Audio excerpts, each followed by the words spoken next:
Hello students, आज हम discuss करेंगे सीआरआर और एसएलआर पर।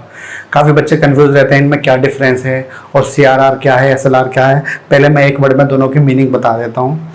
जो सीआरआर होता है वो बैंक अपनी टोटल डिपॉजिट का कुछ परसेंटेज आरबीआई के पास कैश के फॉर्म में जमा कराते हैं, उसे सीआरआर बोलते हैं। और एसएलआर होता है it is a part of total deposit of commercial bank which is kept in the form of liquid assets. दोबारा समझो, बैंक अपनी टोटल डिपॉजिट का एक हिस्सा अपने पास ही रखते हैं लिक्विड एसेट्स के फॉर्म में। लिक्विड एसेट्स में चार चीजें आती हैं आपके, कैश आता है, गोल्ड आता है, आपका फॉरेन एक्सचेंज जैसे यूएस डॉलर वगैरह आ जाएंगे, और एक आता है गवर्नमेंट या अप्रूव्ड सिक्योरिटीज। जब कमर्शियल बैंक अपने पास ही कुछ लिक्विड एसेट्स के फॉर्म में अपने पास ही कैश को रखता है तो उसे हम एसएलआर बोलते हैं। सीआरआर और एसएलआर दोनों ही आरबीआई डिसाइड करता है, कमर्शियल बैंक खुद डिसाइड नहीं करते। ठीक है, अब दोनों में डिफरेंस क्या है जरा समझो।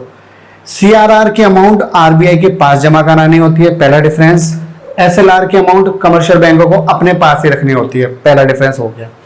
दूसरा डिफरेंस समझो, CRR in the form of cash होता है, हमेशा ये कैश के फॉर्म में होता है, और एसएलआर जो होता है it is in the form of liquid assets. Liquid asset मैंने क्या बताया, ये कैश हो सकता है, ये गोल्ड हो सकता है, ये यूएस डॉलर हो सकता है, फॉरेन एक्सचेंज बोलते हैं वैसे, या फिर कुछ गवर्नमेंट सिक्योरिटीज हो सकती हैं।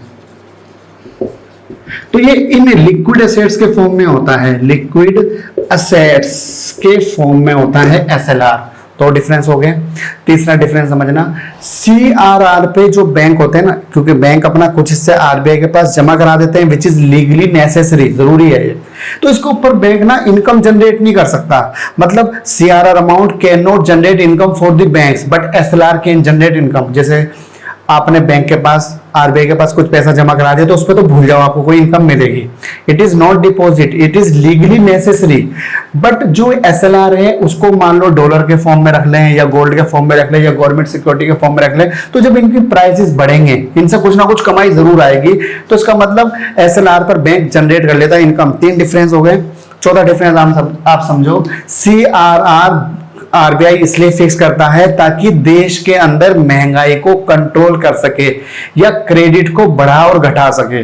ठीक है, सीआरआर इसका मोटिव होता है कंट्रोल ऑफ क्रेडिट, याद रखो, और इसका मोटिव होता है provide liquidity to the depositor. जैसे आप बैंक में पैसे जमा करने जाते हो और आपने बैंक को पैसा दे दिया, और आप कल या परसों 2 दिन बाद बैंक से वापस लेने जाते हो पैसे, तो बैंक के पास कुछ ना कुछ कैश होगा जिसमें से वो आपको पेमेंट कर देगा, तो वो एसएलआर है। तो इसका मतलब ये लिक्विडिटी, ये आपको ये फैसिलिटी दे रहा है कि आप जब चाहे तो बैंक से पैसा विड्रॉ कर सकते हैं। ठीक है स्टूडेंट्स, उम्मीद करता हूं आपको ये समझ आ गया होगा एसएलआर और सीआरआर। ठीक है, आज की वीडियो में इतना ही, जल्दी मिलेंगे नेक्स्ट वीडियो में। Bye bye.